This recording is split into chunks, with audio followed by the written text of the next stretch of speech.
जब जब भक्त भगवान का ध्यान करता है तब तब भगवान भक्त का ध्यान रखते हैं।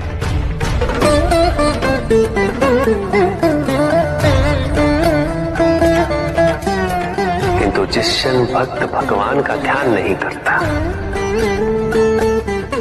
तब भी भगवान भक्त का ध्यान रखते हैं। इसलिए तुम्हारा ये कथन उचित है नंदी। मैं व्यस्त हूं और मैं चिरंतन काल से लेके चिरकाल तक व्यस्त रहूंगा। प्रत्येक क्षण प्रत्येक भक्त का ध्यान रखते हैं।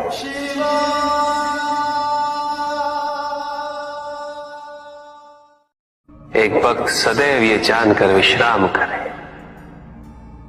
कि कोई है जो सदैव उसका ध्यान रखता है।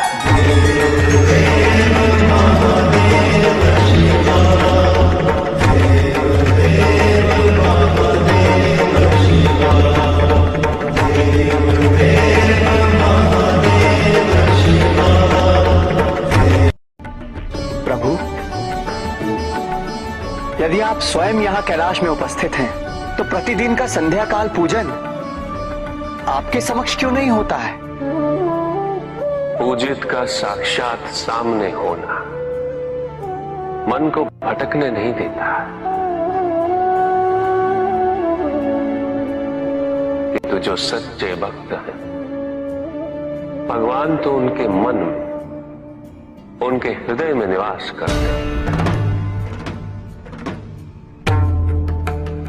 जिनके हृदय में श्रद्धा है उनके लिए पूजा करने हेतु अपने आराध्य का साक्षात सामने होना अनिवार्य नहीं।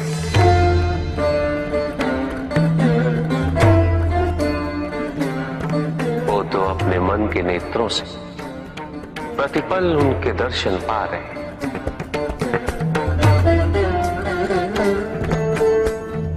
उनकी प्रत्येक अनुभूति में भगवान है।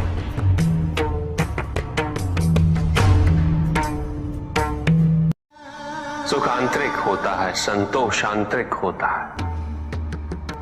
उन्हें बाहरी तत्वों से रेखांकित और परिभाषित नहीं किया जा सकता, आकार से नहीं पाया जा सकता। आकार के आधार पर केवल अहंकार ही उत्पन्न होता है, क्योंकि आकार से तुलना करने का संदर्भ प्राप्त हो जाता है। यदि तुम्हारा आकार छोटा है तो तुमसे भी छोटा कोई ना कोई अवश्य होगा, और यदि उसी प्रकार तुम विशाल हो तो तुमसे भी विशाल इस संसार में कोई ना कोई अवश्य होगा। इसीलिए शरीर या आकार की तुलना करना कभी भी शाश्वत सुख का आधार नहीं बन सकता। युद्ध किसी व्यक्ति से नहीं गणेश, मानसिकता से होता। युद्ध में संघर्ष अच्छाई या बुराई का नहीं होता, सभी में अच्छाई है और बुराई भी है पुत्र। युद्ध तो विचारधाराओं का होता है। व्यक्ति अपने पराक्रम पर, अपनी क्षमता पर विश्वास कर युद्ध करता है, और जब उस विश्वास को क्षति पहुंचती तो सब कुछ निरर्थक प्रतीत होने लगता। जिन्होंने जीवन के प्रति घृणा सिखाई उन सभी व्यक्तियों ने पृथ्वी को नर्क बनाने में अपना योगदान दिया। इसलिए अधिकांश व्यक्ति अपने दोष, अपनी त्रुटियां और अपनी व्यर्थता को जीवन पर आरोपित कर मुक्त हो जाते हैं।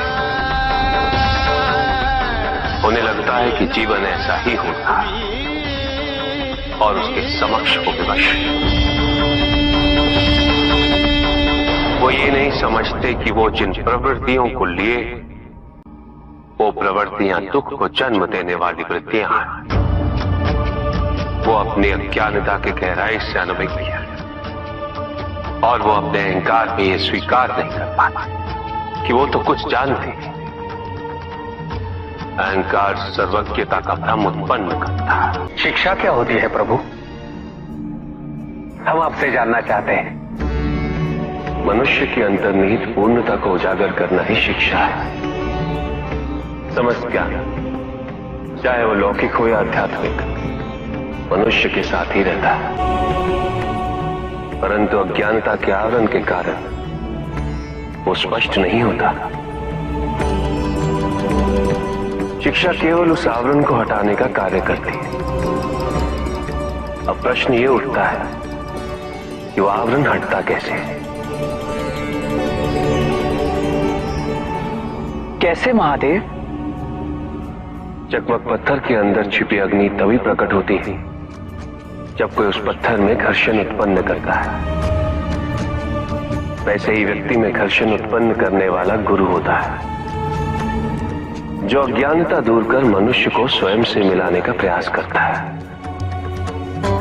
गुरु शिष्य को जन्म नहीं देता, अपितु आकार देता है। अब समय आने ही वाला है